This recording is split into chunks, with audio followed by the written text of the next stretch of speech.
Ladies and gentlemen, welcome aboard Radio Aviation Excellence, the Wright Flyer Skybridge. This is your captain, Randy Wright speaking, and I would like to take this opportunity to personally thank you for tuning in to this brief message.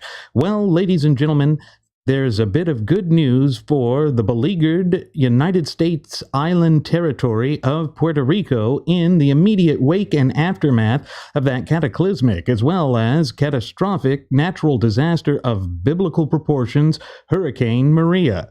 Today, it was announced that the 45th President of these United States of America, Donald J. Trump, would be waiving the Jones Act. Now, what exactly is the Jones Act? It's an antiquated law that was put forth in 1920, which requires all shipping in ports of territories of the United States to be disembarked from ships made in America. Essentially, it's a form of protectionism. Now, what's so shocking and surprising about the decision that Donald Trump made is that this goes against the boisterous support that he has had all throughout his time in office and before, because, as I'm sure you all recall, during the height of that disastrous debacle and fiasco known as the 2016 presidential election cycle, Trump was always in favor of expanded tariffs and pushing for even more protectionism, America first, so to speak. But in this case, it's necessary to remove it because the people of Puerto Rico are still without water, and some reports are already stating that it will take as long as 6 months to get power back to a majority of the island. That is an astronomical amount of time, particularly when you consider just how reliant we are today upon electric energy. All of our smart devices, such as the camera that I'm using to record this brief message, and the fuel pumps and air conditioning and water treatment plants and water purification plants are powered by electricity. And that is a very long time for that to go forth. In fact, it is going to hamper and inhibit recovery efforts throughout the island territory of Puerto Rico.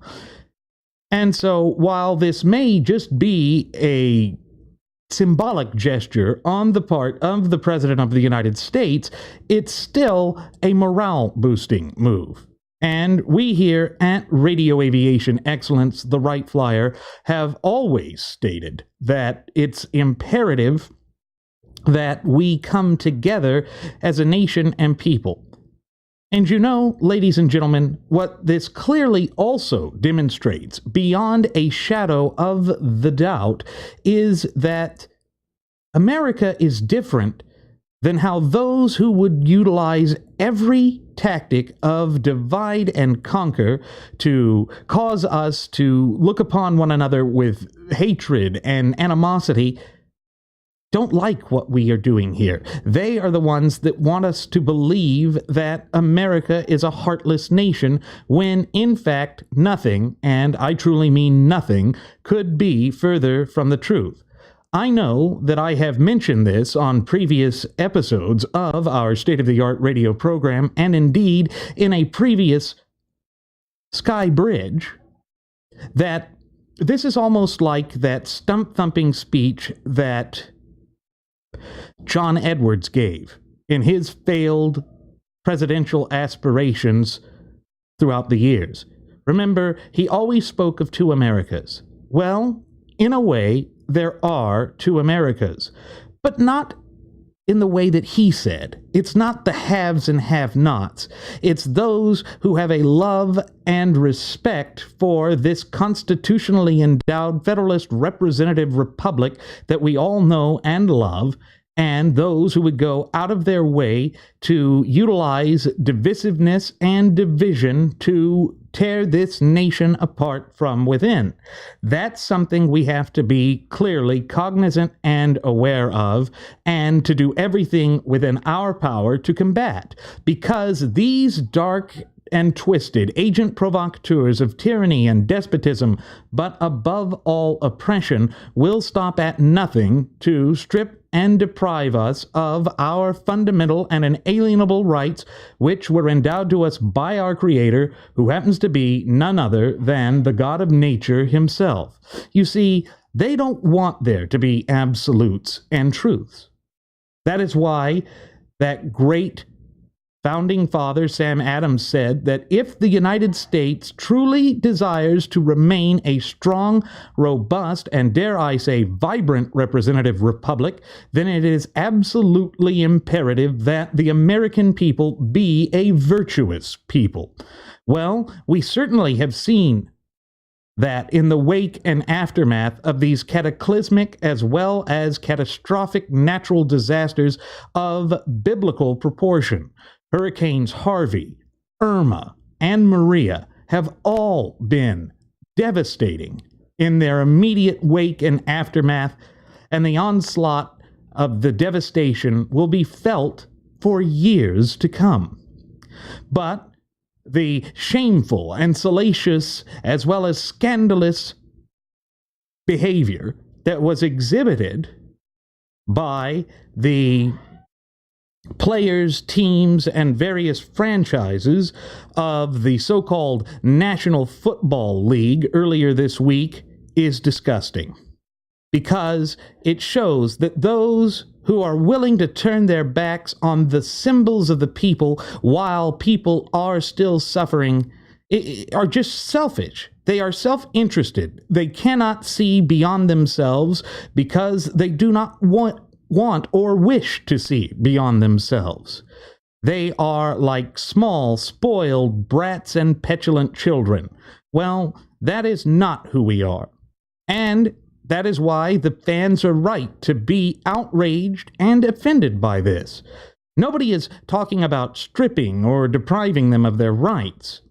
But it's as my first officer, Jeremy Grapington, and I have always stated, when it comes to the exercising of our fundamental and inalienable God-given rights, we must always be ready, willing, and able to accept the consequences for the mode, method, and manner in which we choose to exercise said fundamental and inalienable God-given rights. Therefore, what we see happening now is that there truly is two Americas.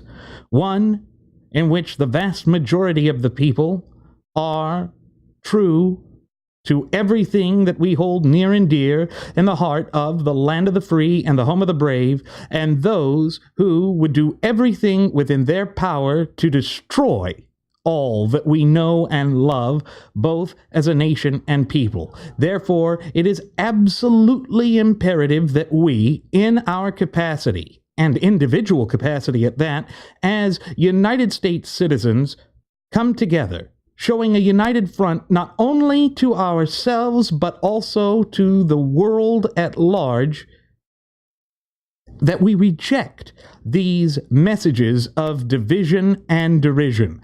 Because when it comes down to it, no matter what they try to say, we are still a tight-knit community of popular sovereigns, and we are still dedicated to the natural law attributes that have defined this nation since its inception some 237 plus years ago.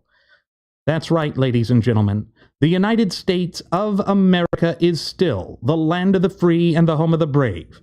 And while these people may wish to protest the national anthem, what they fail to realize is that the United States is far greater than the mere sum of its parts. They make the mistake of saying that America can only be defined by the mere sum of its parts. That is failing to understand what the true definition and meaning of American exceptionalism is all about. This is our time to show that we are still a liberty-loving nation, and that we are still dedicated to those universal principles that have guided us for well over 200 years, and that we are ready, willing, and able to reject their attempts to divide and conquer the true ultimate wielders of popular sovereignty, we, the people of these United States of America.